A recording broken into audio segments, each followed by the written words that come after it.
Welcome. Sloka 16. Let us reflect on the 16th Sloka of Bhaja Govindam. Let us first listen to the Sloka.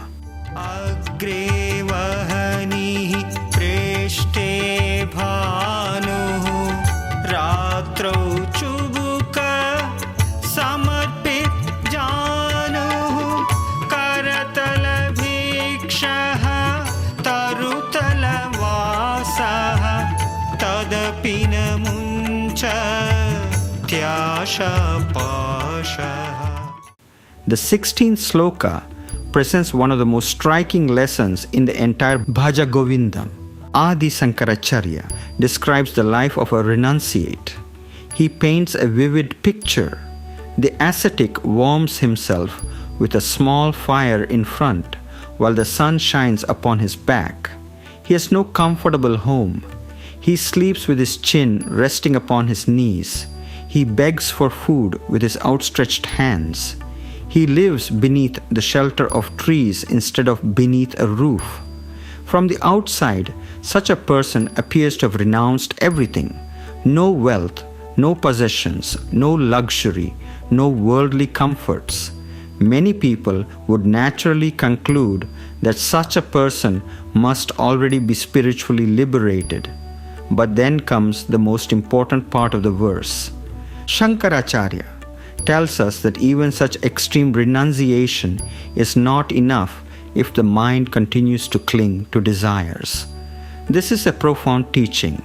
It reminds us that true renunciation is not measured by what we give up externally. It is measured by what we release internally.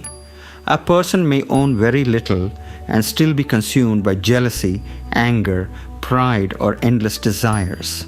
Another person may live with a family, work honestly, fulfill responsibilities, and yet possess a calm, detached, and peaceful mind. According to the Acharya, the second person may actually be much closer to spiritual freedom. The real bondage is not outside us. It exists within the mind. Desire itself is not always the problem. There are many noble desires: the desire to learn, the desire to help others, the desire to improve ourselves, the desire to serve society. These can enrich our lives. The bondage begins when desire controls us instead of us guiding our desires with wisdom. When our happiness depends entirely upon getting exactly what we want, the mind becomes restless. Even after one desire is fulfilled, another quickly takes its place. The cycle never ends. Shankaracharya gently asks us to examine whether our peace depends upon external conditions or upon the state of our own mind. This teaching remains deeply relevant today. Modern life often encourages us to simplify externally. We organize our homes, we reduce possessions, we declutter our workspaces. These are all worthwhile practices. But while we remove unnecessary objects from our surroundings, have we also removed unnecessary burdens from our mind? Do we still carry resentment? Do we still compare ourselves constantly with others? Do we still worry about things beyond our control? Inner freedom is just as important as outer simplicity. Let us consider a simple example from everyday life. Imagine two parents raising their children. Both love their children deeply. Both want the very best for them. One parent believes every success and every failure of the child is entirely his own responsibility. He worries constantly. He tries to control every outcome. When things do not go as planned, he becomes anxious and disappointed. The other parent also loves and guides the child with the same sincerity. But he understands that every individual has a life to live and lessons to learn. He offers guidance, support, and encouragement, but does not cling to the desire to control everything. Which parent experiences greater peace? Not the one who outwardly appears to love less, the one who is less attached to control. The difference is not in the love. The difference is in the attachment. Shankaracharya reminds us that when we loosen our grip on the ideas of I and mine, the mind becomes lighter and life becomes more peaceful. Shankaracharya reminds us that life's greatest burdens are often invisible. They are carried within our thoughts. When we gradually release excessive attachment, unnecessary worry, pride, and selfishness, the mind becomes lighter. Peace begins to arise naturally. This does not require abandoning our homes or our responsibilities.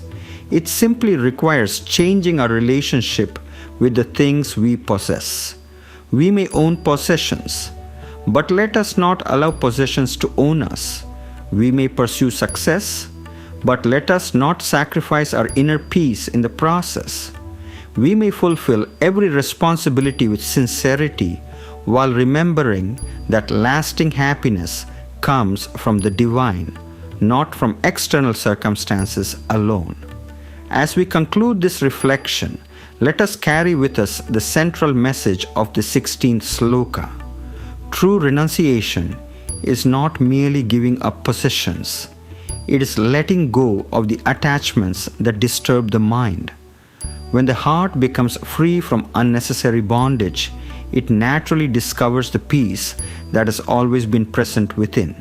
That concludes our reflection on Sloka 16 of Bhaja Govindam. This brings us to the conclusion of Volume 1 of the Bhaja Govindam podcast series, covering Slokas 1 through 16. I hope these reflections have helped you not only understand the words of Jagadguru Sri Adi Shankaracharya, but also recognize how timeless and practical his teachings remain in our everyday lives. We will pause the series here for now. In the near future, we will resume this journey with Volume 2, covering Slokas 17 through 33. Each sloka will continue to guide us toward deeper wisdom, inner peace, self-awareness, and devotion. Until then, I invite you to revisit the episodes in this first volume and reflect upon the teachings that speak most deeply to your own life. You can also explore other enduring works from literary and philosophical traditions around the world at shikshakdp.com. Until we meet again for Volume 2, if you enjoyed this episode, I invite you to explore other enduring works from literary and philosophical traditions across the world at shikshakdp.com. Until next time, this is Hari Kavi signing off. Thank you for listening.